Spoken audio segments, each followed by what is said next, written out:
देखिए, कौन क्या बोलता हम पहले ही कहने, उसमें मेरी कोई रुचि नहीं है। जिसकी जो इच्छा वो बोलता रहे। लेकिन आपने श्री रामविलास पासवान की चर्चा की।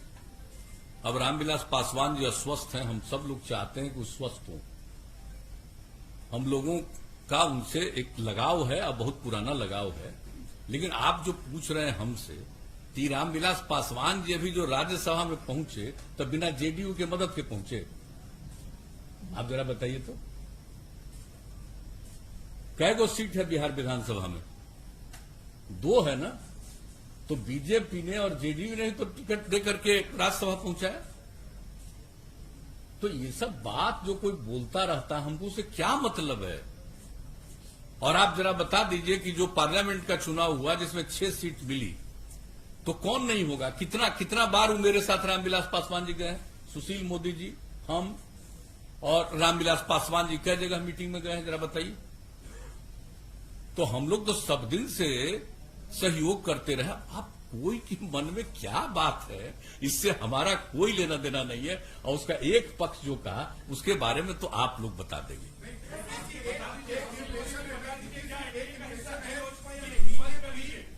देखिए, एक मिनट, अरे रुक जाओ ना यार, पूछिए, उनका जवाब देने दो ना।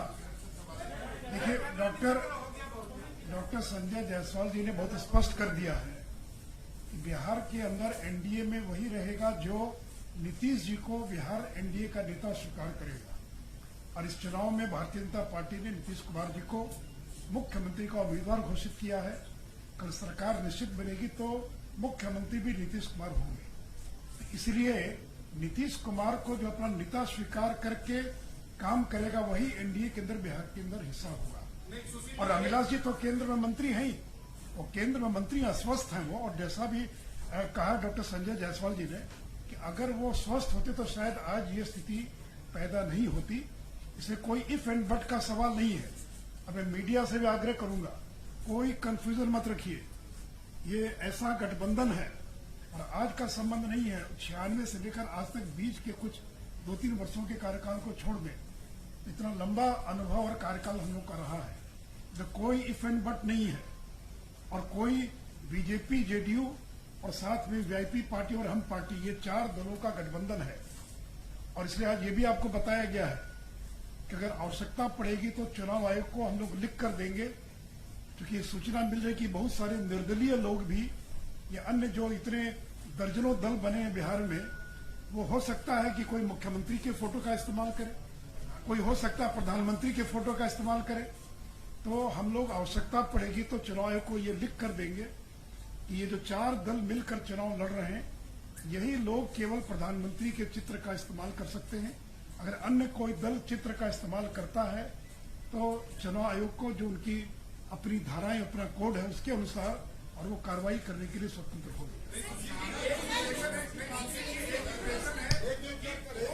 आप लोग नीतीश कुमार को, अगर आपके स्ट्राइक रेट आपका अच्छा हुआ तो स्मॉलर एलाइज आप लोग नीतीश अरे भाई, एक बार जब घोषणा कर दिया तो कोई इफ एंड बट नहीं है।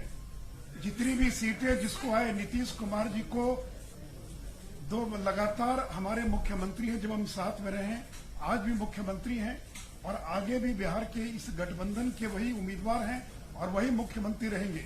इसमें संख्या किसको क्या आई, नहीं आई, क्या हुई, इसका कोई संबंध नहीं है। इसलिए कहीं कोई कंफ्यूजन न रहे। और मैं मीडिया से भी आप पोस्टपोनी की तो बात कर रहे हैं, और क्या कर रहे हैं? मैंने तो कह दिया ना आपको। चिराग पासवान पे रिएक्ट अरे भाई, 48 घंटे लगाते हैं। अरे भाई, निकाला धुआं में कुछ और तो ट्वीट करने में 2 मिनट लगाते हैं। तो अब ट्वीट कब करें ये भी आप तय कीजिएगा मनीष जी। कब ट्वीट करो ये तय आप नहीं ना कीजिएगा। आप बोलिए। नहीं, एक ही व्यक्ति सब नहीं पूछे प्रश्न।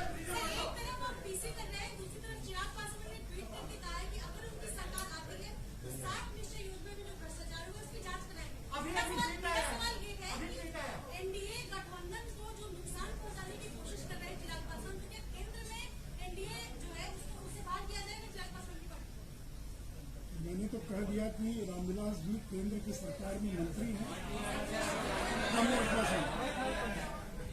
रामविलास पासवान जी केंद्र की सरकार में मंत्री अस्वस्थ हैं। ये सब कोई विषय नहीं है। मैं मीडिया से भी आग्रह करूंगा कि अनावश्यक विषयों को जो उछालने का प्रयास किया जा रहा है उसमें किसी को सफलता नहीं मिलेगी। जैसा अटूट गठबंधन है, इसलिए हम लोग मिलकर चुनाव लड़ रहे हैं। और पोस्ट पोल भी जब मुख्यमंत्री का उम्मीदवार घोषित किया, ये थोड़ी कहा कि हमको ज्यादा आएगा कम आएगा तो कौन बनेगा। ये तो स्पष्ट है कि जो भी जिसको भी जितनी सीटें आएंगी मुख्यमंत्री नीतीश कुमार होंगे।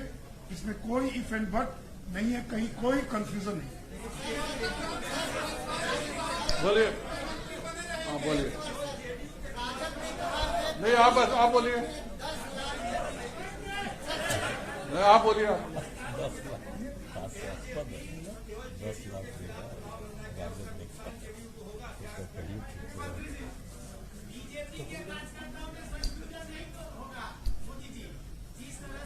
अरे भाई, यहाँ पर भूपेंद्र यादव जी बैठे हैं, फडणवीस जी बैठे हैं और अमित शाह जी ने और प्रधानमंत्री जी ने 1 दर्जन बार नीतीश जी के बारे में सारा स्टैंड और सारी चीजें स्पष्ट कर दिया। उसके बाद भी सवाल पूछ रहे तो आश्चर्य लगता है। इसके बाद और क्या चाहिए स्पष्टता?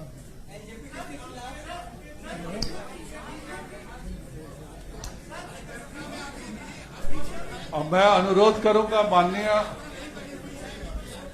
उप मुख्यमंत्री जी से कि इस प्रेस वार्ता को धन्यवाद देते हुए इसको समाप्त करें। थोड़ा बोल देंगे, भूपेंद्र जी कुछ बोल दो, भूपेंद्र आप कुछ बोल दीजिए। अब मैं अनुरोध करूंगा कि माननीय भूपेंद्र जी से कि वह सभी को संबोधित करें।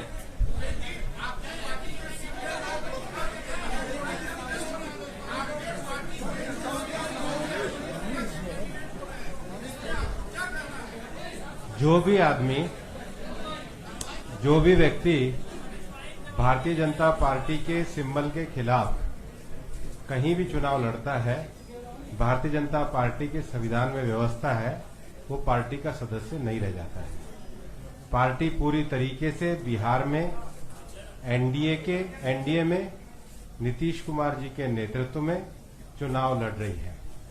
और हम ये मानते हैं कि हमारे प्रधानमंत्री माननीय नरेंद्र मोदी जी के नेतृत्व में पूरे देश भर में जो गरीब कल्याण के कार्यक्रम किए गए, देश में आर्थिक रूप से, सामाजिक रूप से पिछड़े हुए लोग हों, पिछड़े हो, अति पिछड़े हो, दलित हो, वंचित हो, गरीब हो, सबके कल्याण के लिए जो कार्य किया गया है, उन सभी कार्यों को बिहार में भी नीतीश जी के नेतृत्व में आगे बढ़ाया गया है। और अभी माननीय मुख्यमंत्री जी ने, माननीय सुशील मोदी जी ने बहुत स्पष्ट रूप से कहा है और हमारा ये स्पष्ट रूप से कहना है कि इस चुनाव में जनता दल यूनाइटेड, भारतीय जनता पार्टी और हमारी जो 2 सहयोगी पार्टी हैं, उनको 3/4 बहुमत मिलने वाला है और 3/4 बहुमत के द्वारा ही हमारी सरकार बनने वाली है। इसलिए आपके सभी कयासों पर जब हमें 3/4 बहुमत मिल रहा है तो अपने आप ही विश्राम लग गया है। अब मैं अनुरोध करूंगा माननीय सुशील जी से कि वह इस प्रेस कॉन्फ्रेंस को धन्यवाद और अपनी बात रखते हुए समाप्त करें। मित्रों, तो शांत हो जाइए। मित्रों, जैसा भी नीतीश जी ने और डॉक्टर संजय जायसवाल जी ने सारी बातों को रख दिया है, मैं संक्षेप में इतना ही कहूंगा कि हम चुनाव विकास के मुद्दे पर चुनाव लड़ेंगे। नरेंद्र मोदी जी की केंद्र की सरकार ने जो बिहार में काम किया है और नीतीश जी के नेतृत्व में जो एनडीए ने बिहार में काम किया है, और मैं तो विपक्ष को चुनौती देता हूं कि हर चुनाव में सड़क, बिजली, पानी ये मुद्दा होता है। अगर हिम्मत है तो बिजली को मुद्दा बनाए, सड़क को मुद्दा बनाए, अगर हिम्मत है तो पानी को मुद्दा बनाए, कोरोना का मुद्दा बनाए, बाढ़ को मुद्दा बनाए, जो प्रवासी मजदूर है उनको मुद्दा बनाए। आज एक एक मुद्दे का प्रभावी तरीके से हम लोगों ने समाधान करने का प्रयास किया है। इसलिए मित्रों, मैं सभी पत्रकारों का धन्यवाद देता हुआ और इस विश्वास के साथ कि हम 3/4 के बहुमत से नीतीश कुमार जी के नेतृत्व में फिर से बिहार के अंदर सरकार बनाएंगे और विकास के मुद्दे पर जनता के बीच में जाएंगे।